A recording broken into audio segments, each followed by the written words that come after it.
کرنے کا سبب ہے۔ آخر الدعوانا الحمدللہ رب العالمین۔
صدر محترم ڈاکٹر لائن خان صاحب سے مشتبانہ گزارش کروں گا کہ جلسہ یوم بسم اللہ الرحمن الرحیم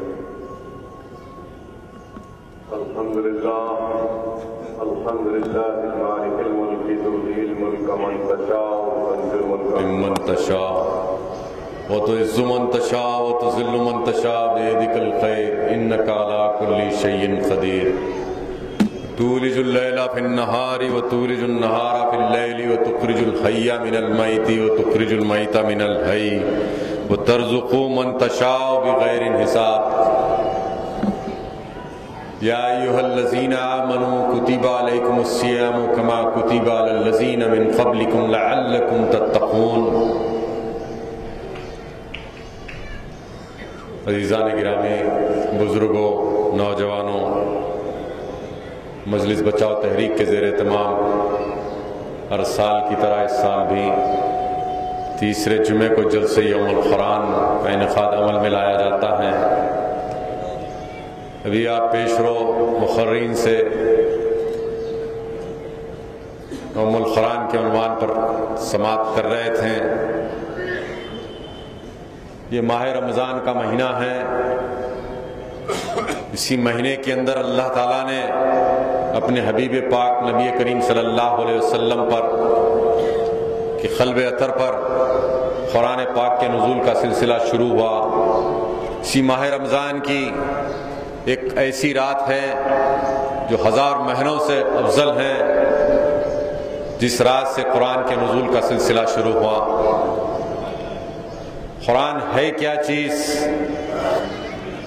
یہ اللہ کا پیام ہے، اللہ کا کلام ہے، جو بندوں کو اور خدا کے درمیان میں ایک واسطہ ہے۔ قرآن کی عظمت کے بارے میں اللہ تعالیٰ اپنے کلام بلاغت میں اعلان فرما رہا ہے،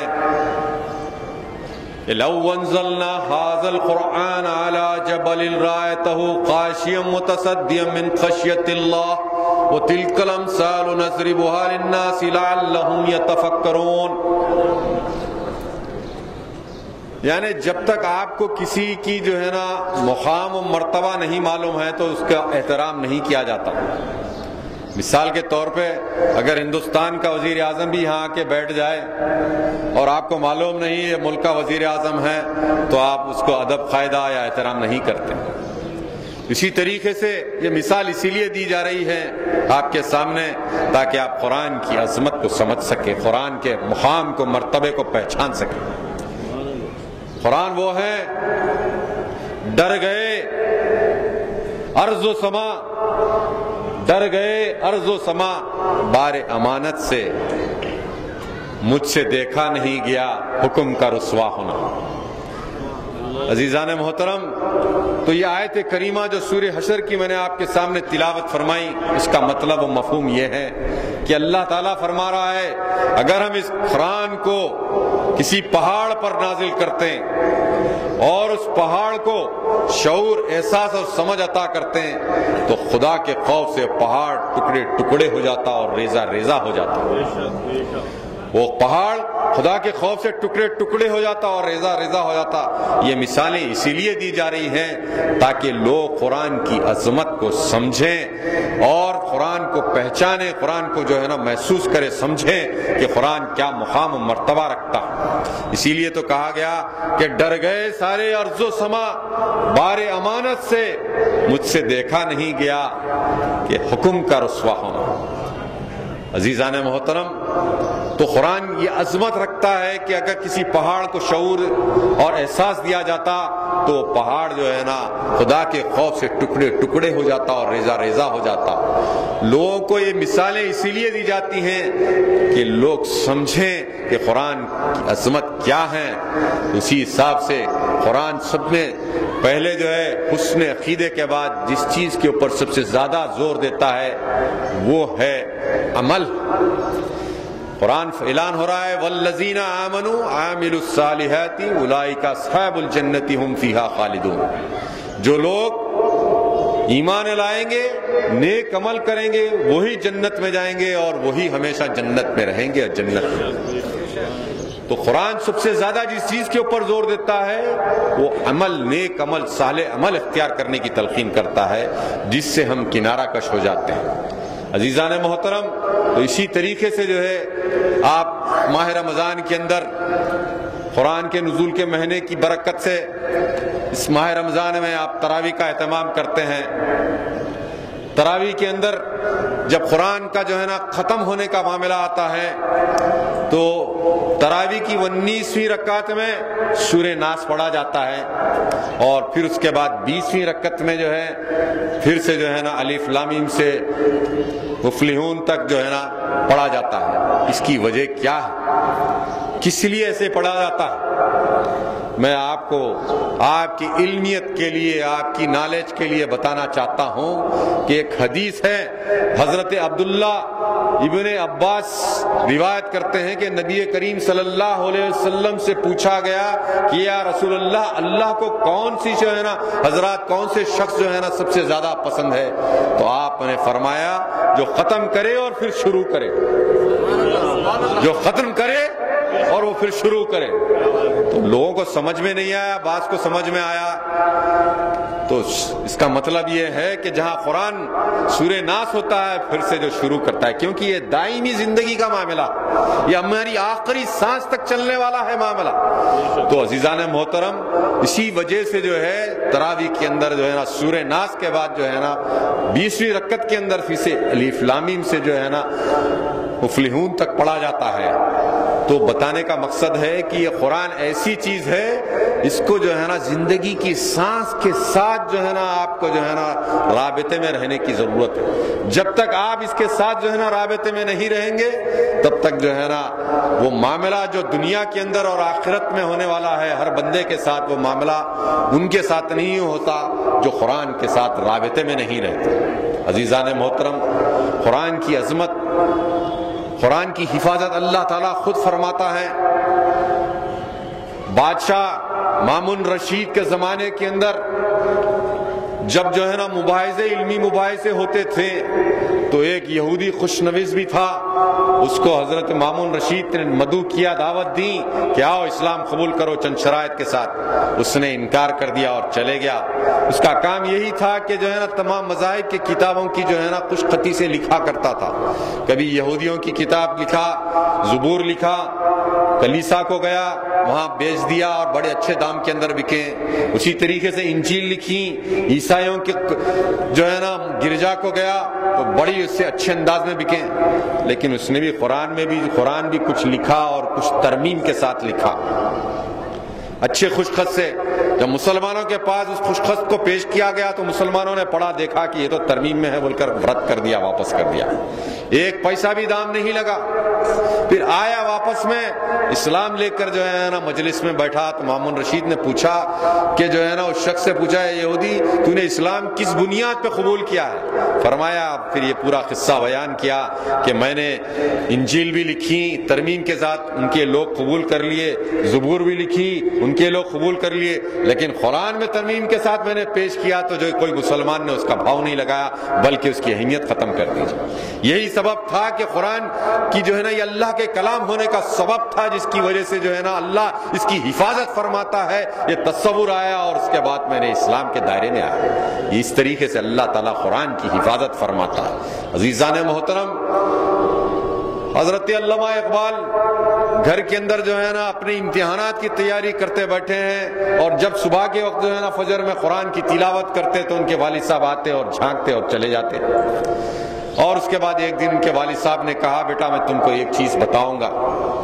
تو بڑے بے چین رہے۔ فرمایا، بتائیے ابا جان آپ کیا بتانے والے تھے؟ تو کہا کہ تم امتحان پاس کر لو، اس کے بعد میں بتایا جائے گا۔ پھر اس کے بعد امتحان پاس کر لیے، پھر پوچھا تو بتاؤں گا بعد میں، پھر اس کے بعد پوچھا، پھر کہا بعد میں بتاؤں گا۔ تو ایک دن آیا جب قرآن کی تلاوت حضرت علامہ اقبال کر رہے تھے تو فرمایا، بیٹا قرآن کی تلاوت کرو تو ایسے کرو جیسے تم اللہ سے ہم کلام ہو رہے ہو اور قرآن تم پر نزول ہو رہا۔ تو یہی سبب تھا انہوں نے بعد میں جو ہے نا شعر لکھا، تیرے ضمیر پہ جب تک نہ ہو نزول کتاب، تیرے ضمیر پر جب تک نہ ہو نزول کتاب، گرہ کشا ہے نہ راضی ہے نہ صاحب کشاف۔ تو عزیزان محترم، قرآن کی عظمت ہے کہ قرآن کی ایک ایک لفظ پہ 10 نیکیاں اللہ تعالیٰ اعلان فرما رہا ہے۔ یعنی آپ الف لام میم اگر پڑھتے ہیں تو اللہ تعالیٰ اس میں آپ کو 30 نیکیاں عطا کرتا ہے۔ قرآن تلاوت کرنا باعث ثواب، قرآن کو دیکھ کر پڑھنے سے، اس کو گھورنے سے جو ہے نا آنکھوں کی بیماریاں دور ہو جاتے ہیں، آنکھوں کے لیے شفا ہے وہ جو ہے نا۔ تو آپ قرآن کی تلاوت کرو تو آپ کی آنکھ کی تکالیف جو ہے نا دور کر دیتا ہے پروردگار، اس عقیدے کے ساتھ تلاوت کرو۔ عزیزان محترم، اگر کوئی شخص قرآن کی تلاوت میں اتنا مصروف ہے کہ اس کو دعا مانگنے کے لیے جو ہے نا اس کے پاس جو ہے نا وقت نہیں ہے، تو پروردگار عالم فرما رہا ہے کہ میں اس کو اتنا عطا کروں گا مانگنے والے سے زیادہ عطا کرنے والے۔ قرآن کی عظمت ہے عزیزان محترم۔ تو قرآن کو سمجھا کرو، قرآن کا جو ہے نا حق کیا ہے، اس کے 3 حقوق ہیں قرآن کے۔ ایک حق کے ظاہر ہیں، حق کے باطن ہیں اور حق کے عمل ہیں۔ حق کے ظاہر وہ ہیں جس کے جو ہے نا قرآن کی تلاوت آپ صحیح مخارج کے ساتھ، صحیح تلفظ کے ساتھ اس کا مطالعہ، اس کی تلاوت کرتے ہیں۔ دوسرا جو ہے حق کے باطن یہ ہے جو قرآن کے مفہوم کو سمجھتے ہیں۔ تیسرا حق کے عمل ہے، سمجھ کر اس پہ عمل کرتے ہیں۔ یہ قرآن کا حق ہے۔ ایسا نہیں کہ آج کل حفاظ جو ہے نا تراویح پڑھانے نکل گئے، مساجد کے اندر قرآن کی تلاوت ہو رہی ہے، صرف آخری کا اور پہلا لفظ سمجھ میں آتا ہے یعلم تعلم۔ میرے بھائی، قرآن یہ نہیں، ورتیل القرآن ترتیلا، قرآن کو ٹہر ٹہر کے اور سمجھ کے پڑھا کرو. قرآن کو اس انداز میں پڑھو کہ جو ہے نا جب قرآن کی تلاوت ہوتی تھی تو صحابہ اکرام کا یہ عمل ہوتا تھا کہ جو ہے نا ان کی آنکھ سے آنسو جاری ہوا کرتے تھے. اور حضرت عمر ابن خطاب کے بارے میں تو یہ بات مشہور تھی، جب قرآن کی تلاوت کرتے تو اتنا رویا کرتے تھے کہ ان کی آنکھوں کے نیچے کالا سیاہ دھبے آ چکے تھے. اور انہوں نے ایک مرتبہ تنکے کو ہاتھ میں اٹھا کر فرمایا کہ کاش میں ایک تنکا ہوتا اور انسان نہیں ہوتا، کیونکہ انسان ہونے کے بعد خدا کے سامنے تمام تر جواب دینے کی ذمہ داری عائد ہو جاتی ہے ہر معاملے کے اندر. عزیزان محترم، تو قرآن کی عظمت ہے کہ اگر یہ کسی پہاڑ پر نازل کر دیا جاتا تو پہاڑ خدا کے خوف سے ٹکڑے ٹکڑے ہو جاتا. لیکن آج کے حال و ماحول میں منافقوں، کافروں، ٹیڑے رستے چلنے والوں کا یہ حال ہے کہ ان کے دل پتھر سے بھی زیادہ سخت ہو چکے ہیں کہ وہ قرآن سن کر بھی متاثر نہیں ہوتے ہیں. عزیزان محترم، تو قرآن کی عظمت ہے تو اس کو سمجھو اور یہ سمجھو کہ جو ہے نا یہ اللہ کا پیام ہے، اللہ ہم سے کیا بول رہا ہے جاننے کی کوشش کرو. جہاں تک تراویح کا معاملہ ہے، حفاظ اکرام سے میری گزارش ہے کہ قرآن کو اس انداز میں پڑھو کہ تاکہ ایک لذت ہوئے، ایک سما بن جائے. اور اس کے لیے جو لوگ تراویح پڑھنے کے لیے جاتے ہیں تو یہ عمل اختیار کرو کہ پہلے جو ہے نا ایک پارے کا ترجمہ جو ہے نا، ایک پارا اگر قرآن تراویح میں پڑھ رہے ہو تو اس کا ایک ترجمہ دن میں روزے کے عالم میں پڑھ کے جاؤ. اگر یہ نہیں ہو سکتا روزانہ ایک پارا ترجمہ پڑھنے کا تو آج سے یہ عہد کرو کہ آنے والی زندگی تمام جو ہے نا روزانہ 2 آیتیں جو ہے نا قرآن کی ترجمے سے پڑھتے ہوئے رہوں گا میں، تاکہ جو ہے 4 یا 5 سال کے اندر آپ جو ہے نا مکمل ترجمے سے واقف ہو جائیں گے. اور جب قرآن تراویح میں پڑھا جائے گا تو آپ کو مفہوم واقف ہو جائیں گے، تو پھر اس کے بعد جو ہے نا کس طریقے سے مزہ آئے گا زندگی کے اندر سے، قرآن سے کیسی رغبت ہو جائے گی. تو عزیزان محترم، تو یہ روزے کس لیے رکھے گئے؟ روزہ جو ہے جسم کی زکوٰۃ ہے. پروردگار عالم فرما رہا ہے کہ روزہ کی جزا میں ہی دینے والا ہوں، اور فرشتوں سے نہیں کہہ رہا ہے کہ جو ہے نا روزے کا جزا دینے کے لیے اللہ تعالیٰ دینے والا ہے. قرآن میں اللہ فرما رہا ہے یا ایھا الذین آمنوا کتب علیکم الصیام کما کتب علی الذین من قبلکم لعلکم تتقون. تم کو روزے رکھنے کے لیے کس لیے کہا جا رہا ہے؟ تاکہ تم میں تقوی کی صفت پیدا ہو جائے. مسلمانوں، تقوی کیا چیز ہے؟ تقوی کیا ہے؟ تقوی کسے کہتے ہیں؟ تقوی وہ ہے جو غلط اور صحیح میں تمیز محسوس کرنے کا نام تقوی ہے. جو غلط اور صحیح میں تمیز محسوس کرنے کا نام تقوی ہے، جو برائیوں سے بچنے کا نام تقوی ہے، جو نیکی کی طرف رغبت کرنے کا نام تقوی ہے. اور یہ قرآن پاک، یہ اللہ کا کلام، اس میں جو ہے اس سے ہدایت ہے. یہ قرآن ہدایت ہے، یہ دستور حیات ہے. ہدایت کس کو ملتی ہیں؟ اعلان ہو رہا ہے الف لام میم ذالک الکتاب لا ریب فیہ ھدی للمتقین. یعنی یہ کتاب ہے، اس میں کوئی شک نہیں، ہدایت ان کے لیے ہے جو متقی اور پرہیزگار ہیں. یعنی جو تقوی کی زندگی گزارتے ہیں اسی سے جو ہے نا کتاب سے جو ہے نا ان کو ہدایت ملتی ہے، سب کو نہیں ملتی ہے. اگر یہ قرآن اللہ کا پیام ہے یا نہیں، اگر تم کو جو ہے نا جس طریقے سے اس زمانے کے اندر جو ہے جب قرآن کا نزول ہوتا اور نبی کریم صلی اللہ علیہ وسلم قرآن کی آیتوں کو بیان فرماتے ہیں تو یہود و نصارہ جو اسلام کے اوپر سے جو اختلاف کیا کرتے تھے، انہوں نے جو ہے نا شکوک و شبہات ظاہر کیے کہ نعوذ باللہ یہ اللہ کا کلام نہیں ہے، بلکہ نبی کریم صلی اللہ علیہ وسلم اپنی طرف سے منسوب کر کے پیام کلام کو پیش کرتے ہیں. تو اللہ نے یہ میرا کلام ہے کہہ کر اسی زمانے کے اندر اس جو ہے نا معاملے کو صحیح کر دیا اور اعلان کیا کہ وَإِن كُنتُمْ فِي رَيْبٍ مِّمَّا نَزَّلْنَا عَلَىٰ عَبْدِنَا فَأْتُوا بِسُورَةٍ مِّن مِّثْلِهِ وَادْعُوا شُهَدَاءَكُم مِّن دُونِ اللَّهِ إِن كُنتُمْ صَادِقِينَ وَإِن لَّمْ تَفْعَلُوا وَلَن تَفْعَلُوا فَاتَّقُوا النَّارَ الَّتِي وَقُودُهَا النَّاسُ وَالْحِجَارَةُ أُعِدَّتْ لِلْكَافِرِينَ. جو لوگ یہ کہتے تھے کہ یہ کلام اللہ کا نہیں ہے بلکہ نبی کریم صلی اللہ علیہ وسلم اپنے نام سے اپنی ذات سے جو ہے نا پیش کرتے ہیں، تو پروردگار عالم کہہ رہا ہے کہ جو ہے اے لوگو، تم جو ہے نا اتنے فصیح و بلیغ ہو اور اتنی فصاحت رکھتے ہو کہ تم ایک قرآن کی ایک آیت کو نمونے کے طور پر جو ہے نا تم سب سے مدد لے لو اور ایک آیت کو پیش کر دو. اگر تم ایسا پیش کر دیں گے تو تم سچے ہیں، لیکن تم ایسا نہیں کر سکتے، تم جھوٹے ہو. تمہارا ٹھکانہ جو ہے نا دوزخ ہے جس کا ایندھن جو ہے نا انسان اور پتھر ہوا کرے. تو مسلمانوں، یاد رکھو کہ جو ہے نا یہ اللہ کا کلام ہے، اس یقین کے ساتھ اس کی تلاوت کیا کرو گے کہ ہم اللہ سے کلام کر رہے ہیں، اللہ سے بات کر رہے ہیں۔ تو عزیزان محترم میں بتا رہا تھا کہ تقوی جو اختیار کرتا ہے اسی کو اللہ تعالیٰ جو ہے نا اس قرآن پاک سے ہدایت ملتی ہیں۔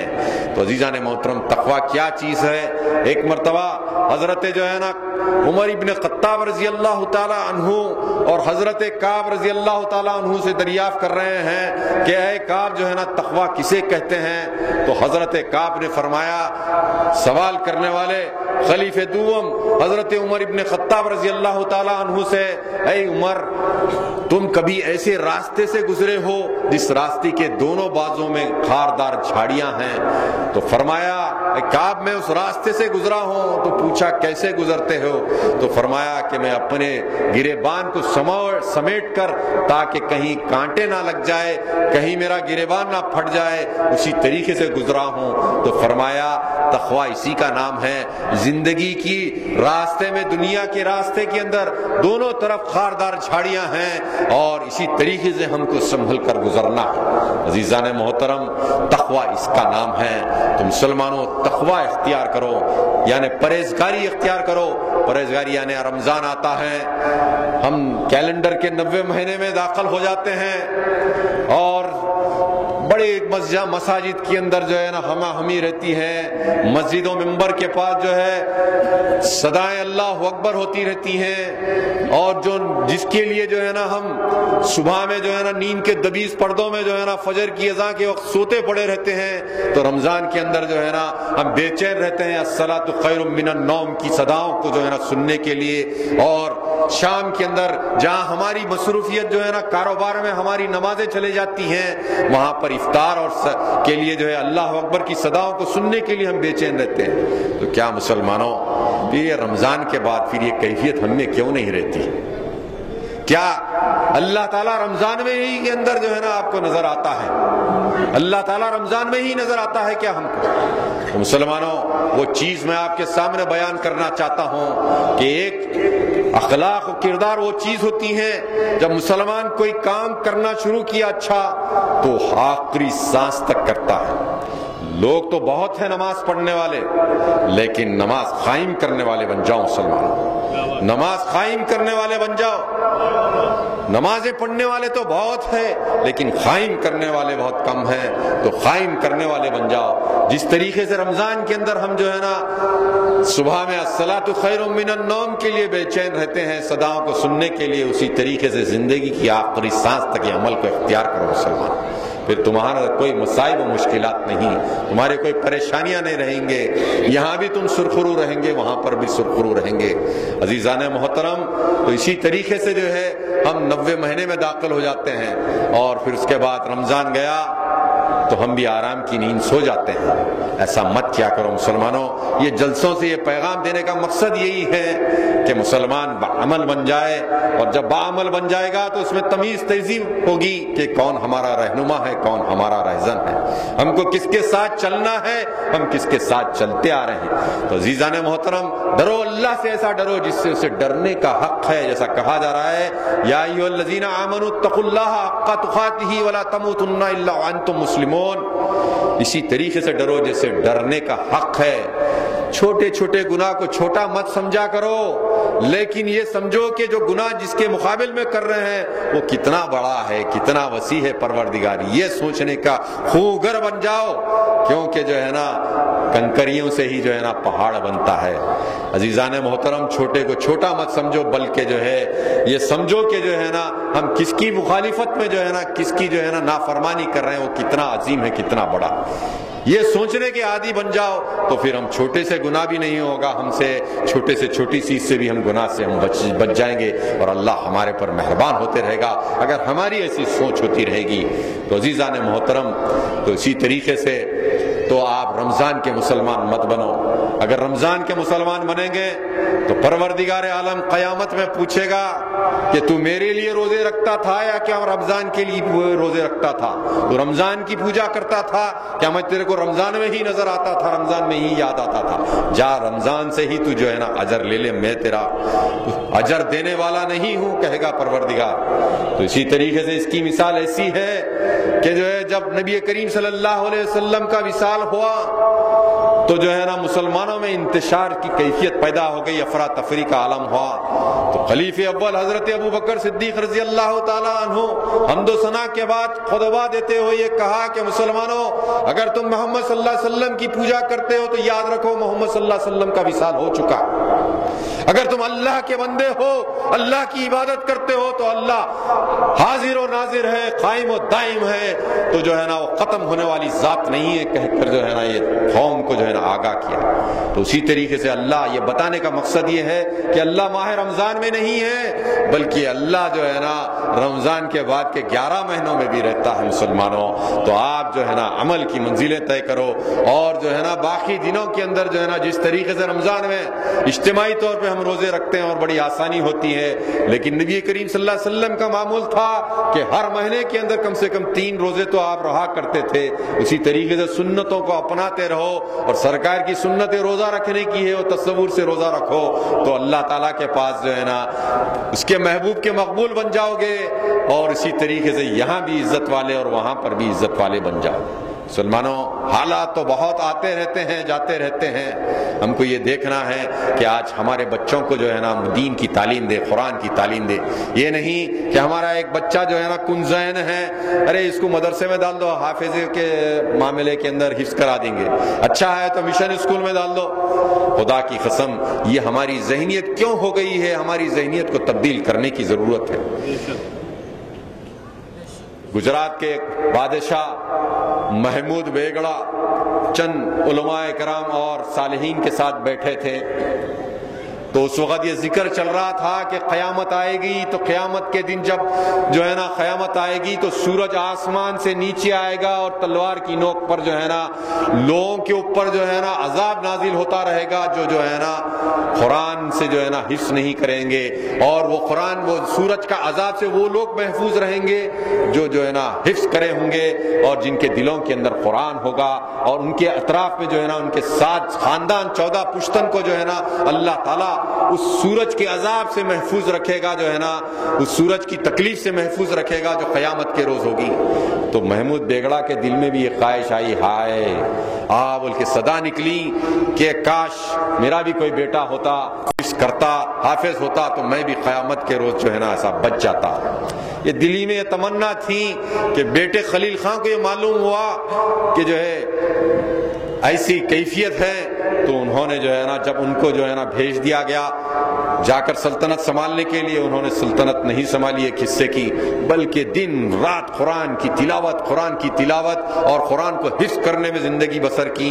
رات بھر جاگتے خلیل خان، آنکھیں اتنی سرخ ہو گئی تھیں کہ جو ہے نا لال ڈلے بن گئے تھے۔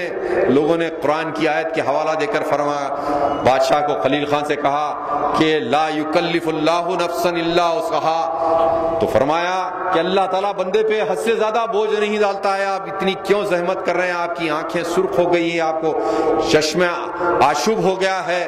تو فرمایا کہ یہ سرخی جو ہے میرے آنکھوں کی قیامت میں سرخرو کرے گی، یہ سرخی آنکھوں کی جو ہے نا قیامت میں سرخروئی کا سبب بنے گی، اسی لیے میں حفظ کر رہا ہوں۔ اور جب حفظ کیا اور جو ہے نا ماہ رمضان کی آمد سے پہلے اپنے والد سے ملے، جا کر کہا کہ یہ سال میں تراویح پڑھانا چاہتا ہوں، تو اس کے بعد میں محمود بیگڑا نے جو ہے اپنے بیٹے کے نام جو ہے نا پوری سلطنت کر دیا، کیونکہ جو ہے بیٹے نے مجھ کو جو ہے نا قیامت کے دن کا جو ہے نا اللہ کی رحمت سے سرفراز فرمایا، کہہ کر یہ ساری جو ہے نا اقتدار، حکومت، جائیداد جو ہے نا صدقہ ہے، کہہ کر بیٹے کو جو ہے نا وارث بنا دیا، اور خود تخت سے اتر گئے اور بیٹے کو تخت پہ بٹھا دیا۔ یہ حفظ کلام کی یہ برکت۔ تو عزیزان محترم، تو ہمارے بچوں کو جو ہے نا حفظ کرانے کی کوشش کریں، اور عمر کے حساب سے جو ہے نا کوئی آدمی بوڑھا نہیں ہوتا. اگر آج سے جو ہے نا ضعیف آدمی بھی شخص شوق کرے کہ قرآن کو جو ہے نا میں یاد کروں اور قرآن کو سمجھوں, روزانہ ایک آدھا گھنٹہ ٹائم نکالیں فجر کے بعد, جبکہ جو ہے اللہ تعالیٰ خود فرما رہا ہے وَأَقِمِ الصَّلَاةَ لِدُلُوكِ الشَّمْسِ إِلَّا غَسَقِ اللَّيْلِ وَقُرْآنَ الْفَجْرِ وَقُرْآنَ الْفَجْرِ كَانَ مَشْهُودًا. اللہ تعالیٰ حکم دے رہا ہے قرآن پاک میں تم فجر کے اندر جو ہے نا قرآن کی تلاوت کرو, یہ جو ہے نا باعث برکت ہے جو ہے. اور پھر فرما رہا ہے کہ تم دن کے اندر مصروف رہتے ہو اپنے کاروبار میں, تو پھر قرآن کو پڑھنے کا صحیح وقت جو ہے نا راتوں میں ہے کہہ کر فرما رہا ہے وَمِنَ اللَّيْلِ فَتَهَجَّدَ بِهِ نَافِلَةً لَكَ عَسَىٰ رَبُّكَ مَقَامًا مَحْمُودًا. تم راتوں کے اندر اپنی نیند کو بیدار ہو کر جو ہے نا قرآن اللہ کے بارگاہ میں رجوع ہو.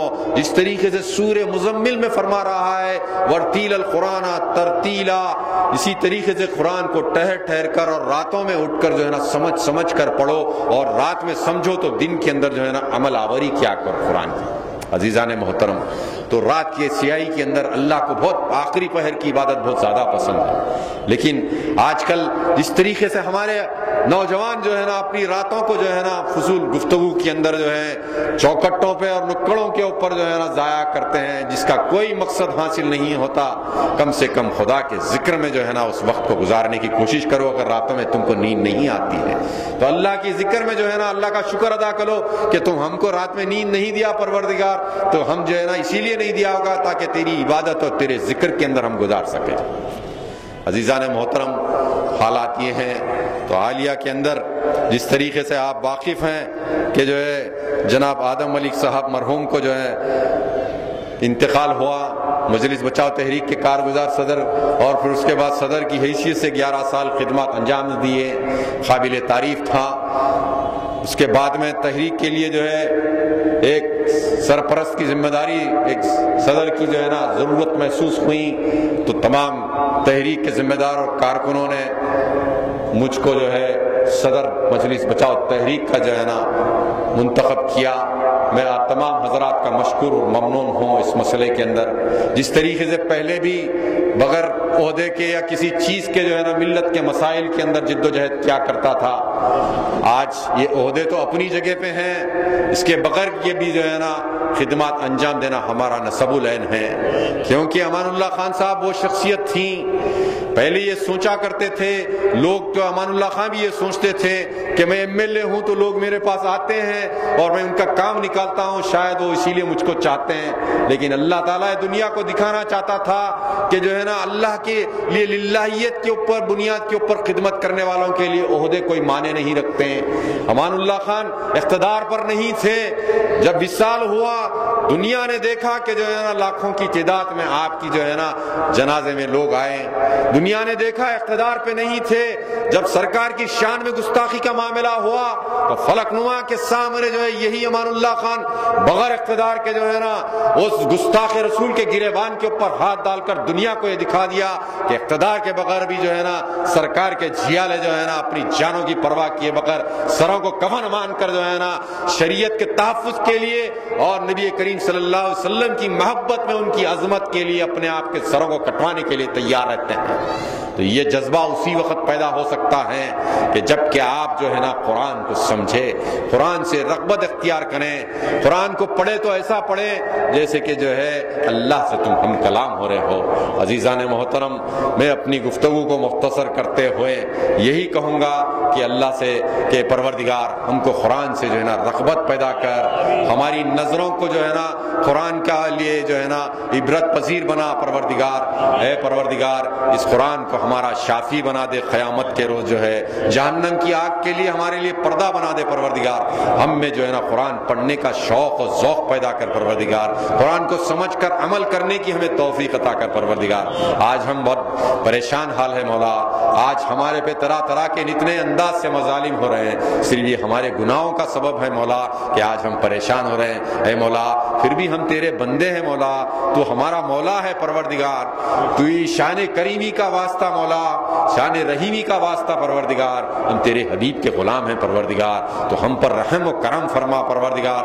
ہماری گناہوں کو بخش دے مولا, ہماری خطاؤں کو درگزر کر دے میرے مولا, تو ہم میں وہ طاقت و جرأت و شجاعت پیدا کر، تاکہ کفر کے مقابلے میں تیرے دین کی سربلندی کے لیے، تیرے حبیب کی عظمت کو جو ہے نا بلندی کے لیے میرے مولا کہ ہم کو ڈٹنے کی توفیق عطا فرما، ہم کو جو ہے نا بکاؤ مال مت بننے دے، تیرے ایمان دائرے اسلام کے اندر ہم داخل ہو چکے ہیں، تیرا شکر ہے پروردگار کہ ہم کو اسلام کے دائرے میں ہماری آنکھ کھولی، مسلمان گھرانے میں ہم کو پیدا کیا پروردگار، اب آگے بھی جو ہے نا ہم میں وہ اسلام، وہ محمد صلی اللہ علیہ وسلم کے تیرے حبیب کے سچے غلام ہونے کا جو ہے نا حقیقی غلام ہونے کے جوہر ہم میں پیدا کر دے، تاکہ ہم کسی گلی سے گزرے تو مولا دنیا انگلی اٹھا کر بتائے کہ عاشق رسول جا رہا ہے، یہ محمد عربی صلی اللہ علیہ وسلم کا ادنا غلام جا رہا ہے، کہہ کر انگلی اٹھا کر بتا دے میرے مولا۔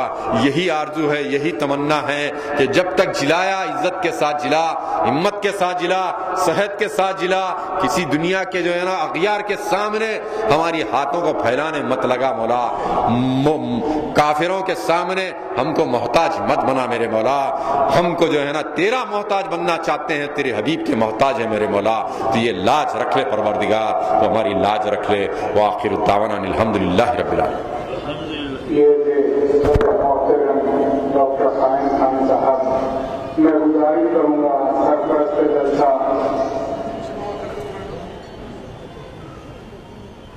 سید شاہ مولی الدین قادری المعروف حضرت صاحب بادشاہ قبلہ سے گزارش کروں گا کہ دعائیہ کلمات سے جلسے کے اختتام تک پہنچائیں، اس کے بعد بارگاہ کونین میں سلام کا نذرانہ پیش کیا جائے گا۔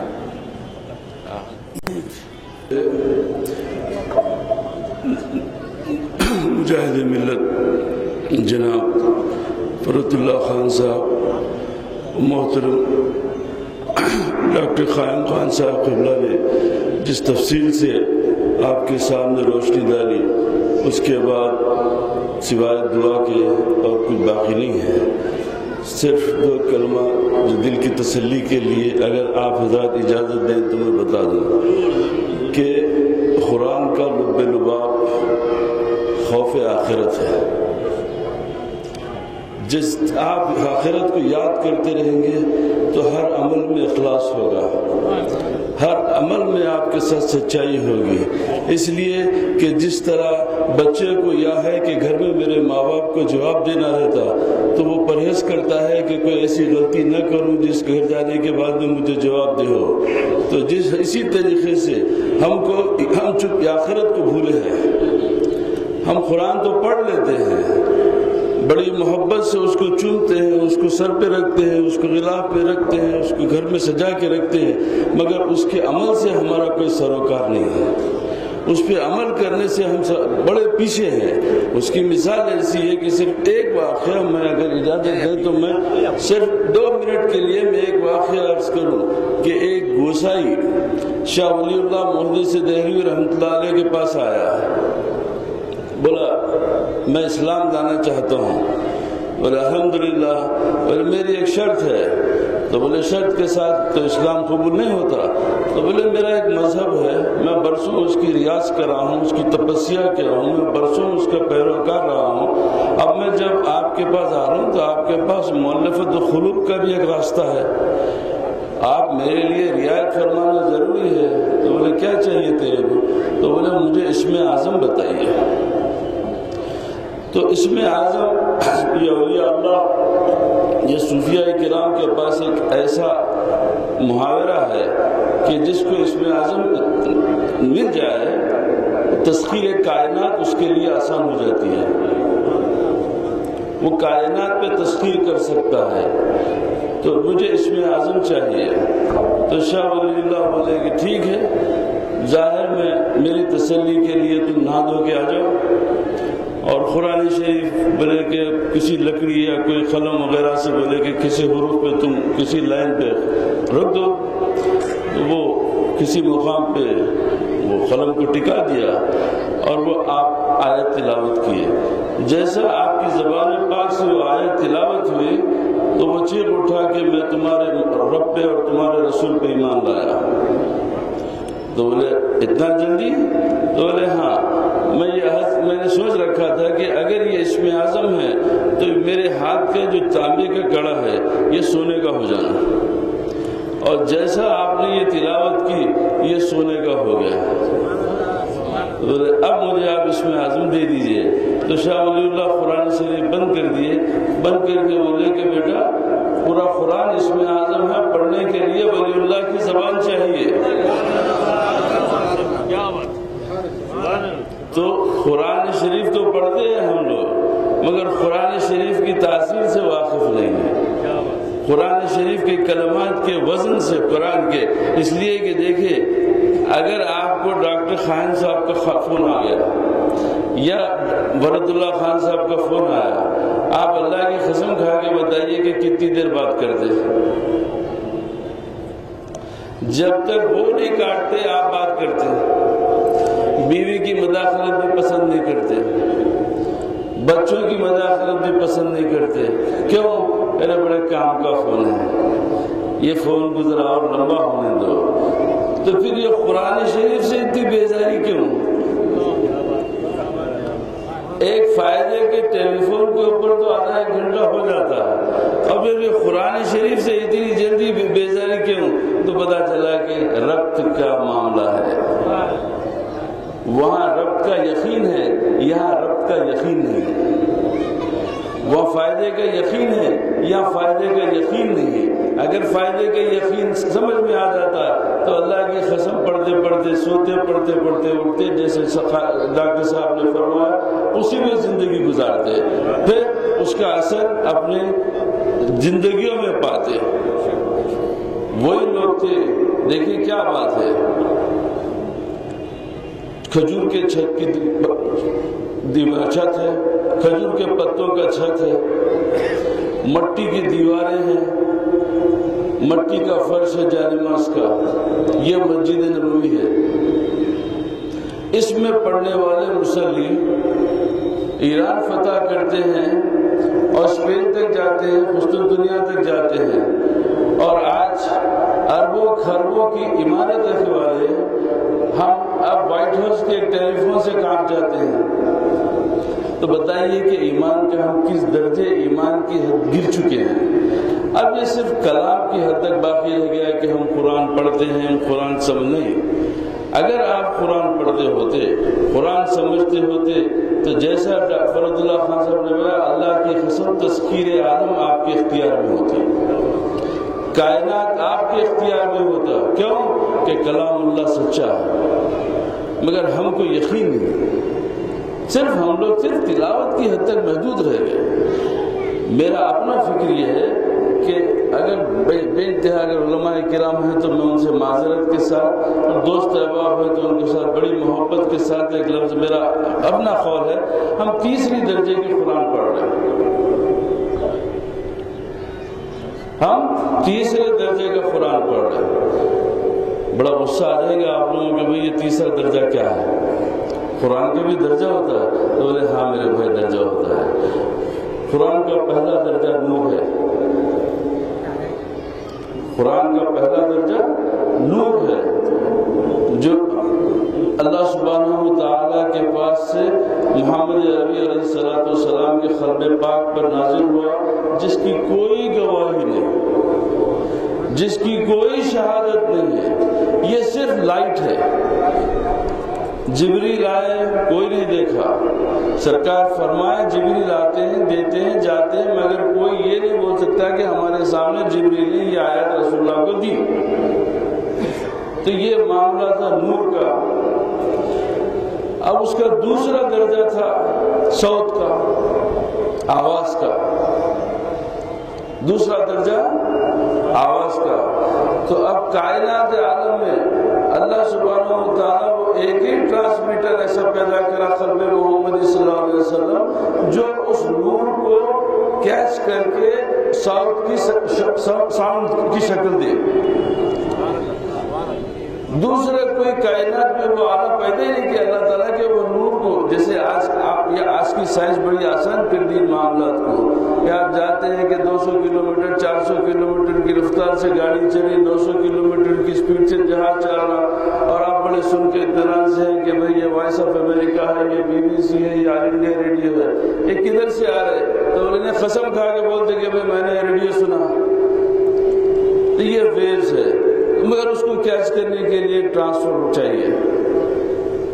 تو اسی طریقے سے وہ صرف اور صرف کائنات عالم میں وہ قلب محمد صلی اللہ علیہ وسلم وہ ایک واحد ٹرانسمیٹر تھا جو اس ساؤنڈ اور نور کو کیچ کر کے آپ کو الفاظ سب آواز دیا۔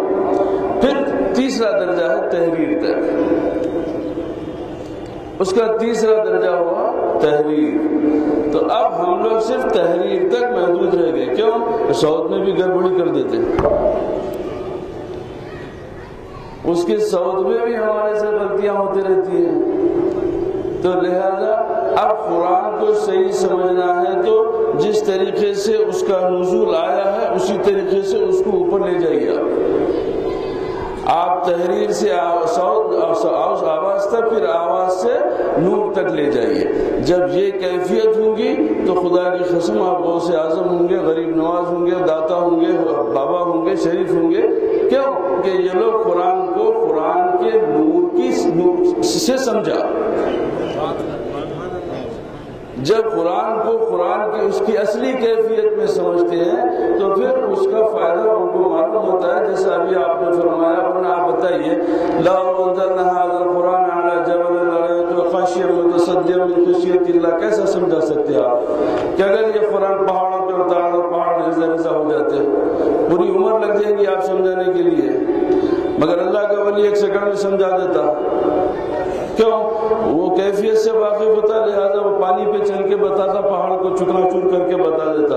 انبیاء کیوں کہ صحابہ کرام سے جب ان لوگوں کی وسیع وراثت ملی نا، العلماء ورثۃ الانبیاء، تو وراثت ان کا وہ کام کرتی ہے۔ تو میرا اخلاص سے یہی ہے کہ ہمیشہ ہمیشہ خوف آخرت رکھے کہ ہم کو اوپر جواب دینا ہے، ہر عمل کا جواب دینا ہے۔ جب آپ اس آخرت کا خیال رکھیں گے کہ کسی کی عدالت میں ان کو پیش ہو کے ہمارے اعمال کا حساب ہے، تو پھر آپ اپنے دوست سے، بھائی سے، دشمن سے، عزیز سے، خالف سے، ہر ملنے والے سے آپ احتیاط سے پیش آئیں گے۔ کیوں کہ میں اس کا دل توڑوں گا تو اللہ کو جواب دے دوں گا، میں اس کا حق مار دوں گا تو اللہ کو جواب دے دوں گا، میں اس کے ساتھ ظلم کروں گا تو خدا کو جواب دینا ہے۔ تو اسی طریقے سے معاشرہ تربیت پاتا ہے۔ اور نبی کریم علیہ الصلوۃ والسلام اور صحابہ کرام کی سیرت کا مطالعہ کریں گے تو آپ کو سب کے سب آپ کو اسی طرز میں ملیں گے کہ انہوں نے جو قرآن میں جو باتیں لکھی تھی اس کے اوپر پورا عمل کیا۔ ہم لوگ صرف پڑھنے کی حد تک محدود رہ گئے، عمل کے معاملے میں نہیں۔ فائدے کی بات ہے، قرآن کے احکام کو بعد میں رکھو، پہلا فائدہ دیکھ لو۔ حق تلفی ہے، قرآن کے معاملے کو پیچھے رکھو، پہلے حق تلفی کر لو، پھر کھڑے رہ کے بے شک قرآن بڑا عظیم کتاب ہے، قرآن پہ عمل ہونا چاہیے۔ تو یہ جو تضاد ہے ہمارے قول اور فعل میں، یہ تضاد کو جو ہے کم کیجیے، اس کو ختم کیجیے، کم سے کم کوشش کرتے رہیے تاکہ اللہ سبحانہ و تعالیٰ کی قربت نصیب ہو، رسول اکرم صلی اللہ علیہ وسلم کی محبت ان کے دامن سے وابستگی سے قریب ہوتے چلے۔ وآخر دعوانا الحمدللہ رب العالمین۔ اللهم صل على سيدنا حبيبنا نبينا شفيعنا مولانا محمد المعدن الجود والكرم منبع العلم والحلم والحكم وعلى آله وأهل بيته وأصحابه وأزواجه وذريته وعترته وأوليائه وأمته بعدد كل معلوم لك سلام طيبا كثيرا دائما أبدا اللهم ربنا آتنا في الدنيا حسنة وفي الآخرة حسنة وقنا عذاب النار اللهم ربنا هب لنا من أزواجنا وذرياتنا قرة أعين واجعلنا للمتقين إماما ربنا أنزل علينا مائدة من السماء تكون لنا عيدا لأولنا وآخرنا وآية منك وارزقنا وأنت خير الرازقين اللهم نحن نسألك العفو والعافية في الدنيا والآخرة اللهم إنك أنت عفو كريم غفور رحيم بسم الله الذي لا إله إلا هو الرحمن الرحيم اللهم أذهبنا الهم والغم والحزن والأمراض اللهم أذهبنا الهم والغم والحزن والأمراض يا شفيق ويا رفيق نجنا من كل ضيق اللهم إن كان رزقا في السماء فأنزله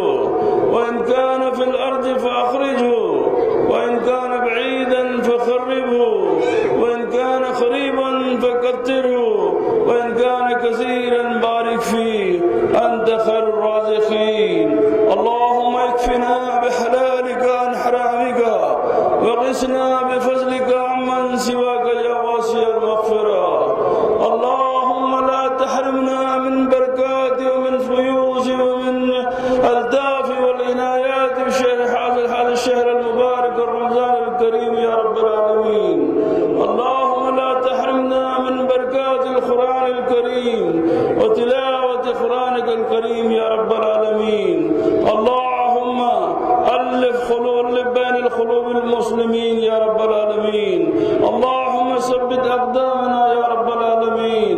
اللهم زد نورنا وزد سرورنا وزد حضورنا وزد قربنا وزد كشفنا وزد طاعتنا وزد معرفتنا وزد محبتنا وزد عشقنا وزد شوقنا وزد ذوقنا.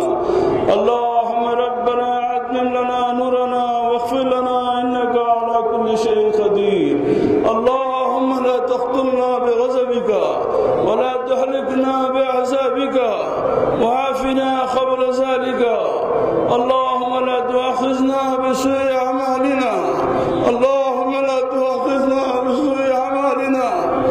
اللهم لا تؤاخذنا بسوء أعمالنا وكف أيدي الظالمين عنا. يا حفيظ احفظنا.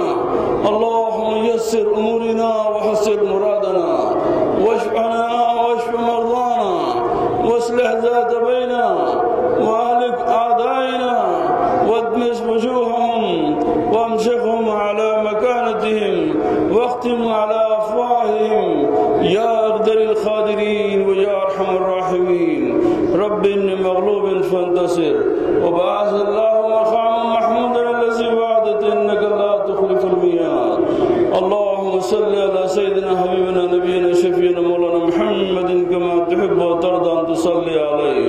وصل على روح محمد في الأرواح وصل على جسد محمد في الأجساد وصل على قبر محمد في القبور وصل على تربة محمد في التراب.